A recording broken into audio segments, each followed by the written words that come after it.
In this video, I'm going to look at an HTML JavaScript program that allows the user to enter a message and then will convert that message, encrypt that message using a simple Caesar shift technique. And we'll say what that is when the time comes. Okay, so the URL for that is here. So let me just run the page. Now I have two of them. So here it is in the live server. I have the user type a message. And I have some code to capitalize what I'm entering. So I'm not in caps lock or anything. It's being capitalized by code. So we will show that. So the quick brown fox jumped over the lazy dog. I think that's some sentence that's supposed to have most of the letters in it. And then a Caesar shift takes one alphabet and an alphabet that's shifted from that and uses that to replace letters. So as I say in the description of the paragraph, if the shift were of 2, then A's move to C's and B's to D's and C's to E's. And then when you get to the end of the alphabet, we end up sort of wrapping around.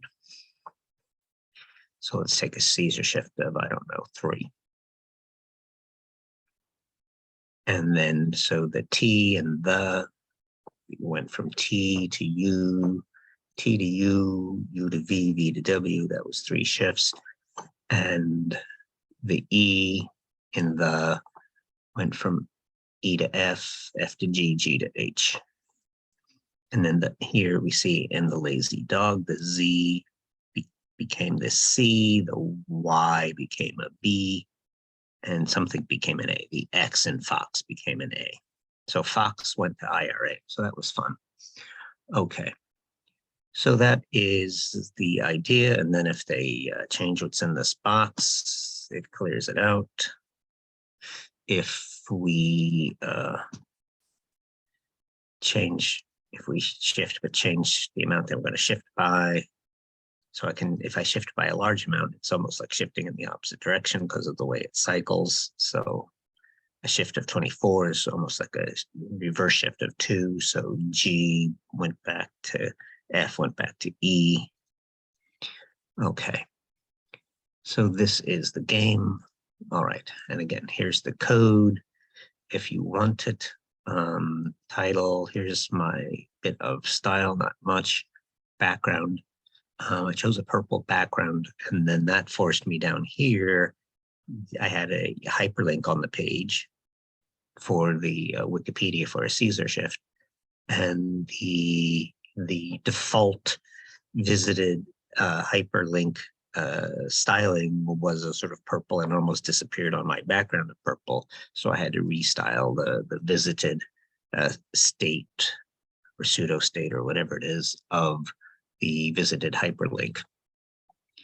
I've got it, the body centered on the page, but then I had my paragraph. I wanted the a paragraph not to be centered because I didn't like the look of that. So I made my paragraph have an inline block and gave it a width, and then with the text within the paragraph was left align. I made the writing in the text area courier, so it was like an old-fashioned typewriter, blah, blah, blah style. Okay, style's not my strong suit anyway. Okay. Header, paragraph, hyperlink, label for them to enter the text, a text area for them to enter the text. If they do any typing or pasting or anything like that in the text area, it calls the clear out.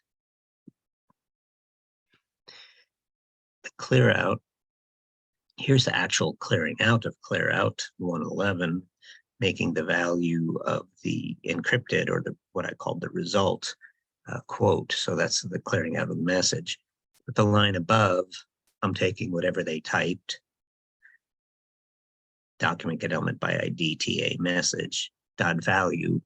I'm converting it to uppercase and then putting it back in the box. So that's the thing that forced the capitalization. So as I type in the box,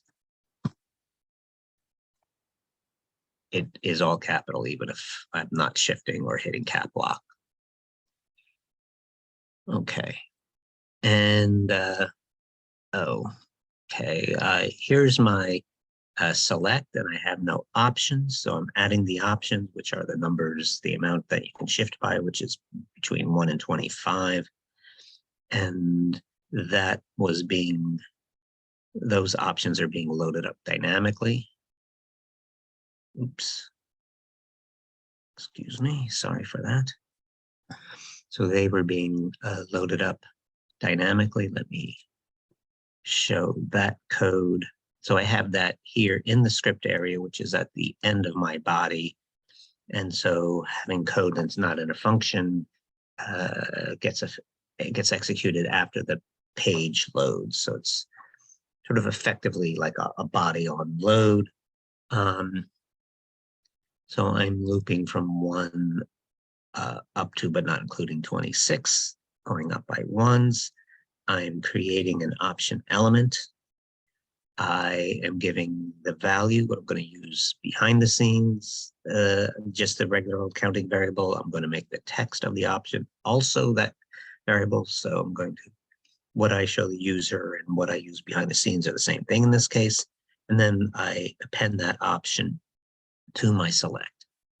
So I chose the select up here in 65, just outside of the loop. And then in the loop, I'm creating options, giving them value and text and appending them. So that loaded up those 25 options of the numbers 1 to 25. Okay, so now finally the code for the actual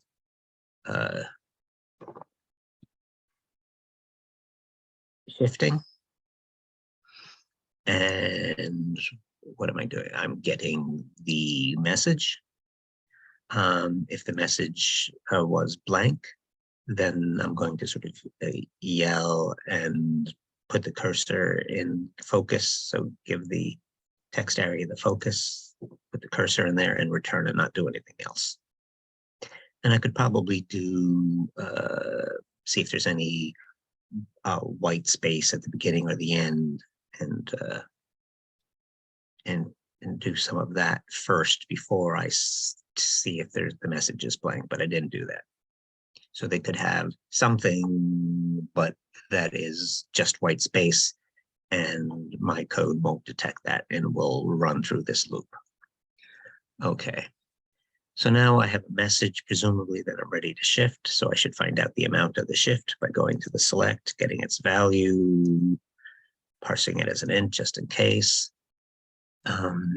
I have my user text. I'm looping over my user text, starting with my counter at 0, going up to, but not including the length of the text, going up by ones. I'm getting, using car code at, I'm getting the code for that character.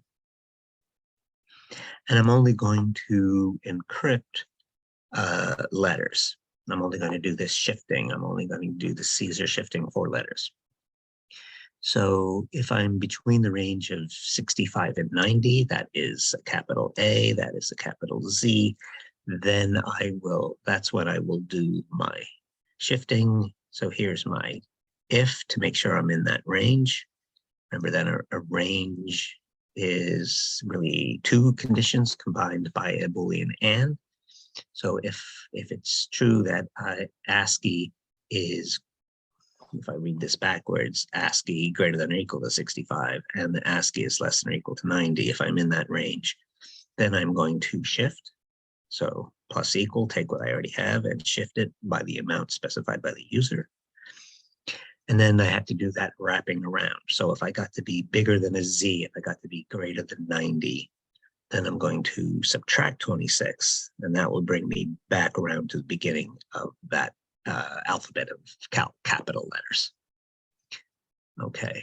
And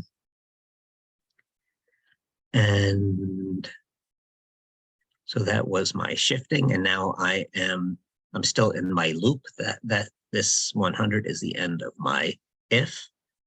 So if it was a letter, I shift it, and then if it took me outside of the range of the letter, I wrapped it around to the beginning of the alphabet. I'm still in my loop. Here's my 88. That is my loop over each character in the thing. And I am going to the results text area and adding to its value plus equal, appending to what I already have. And I'm using this property of this method of the string method. So I'm using the class string, the from car code method, and I'm taking my number, which I called ASCII, and I'm creating the character from it, which would be the Caesar shifted capital letter, and adding it to my encoded message. And then this is the bottom of my shifting function. So I had to clear out. I had a shift function, and I loaded the options dynamically when the page was starting. And that was all of my JavaScript code. And that's what I wanted to share with you in this video. Thanks for your attention.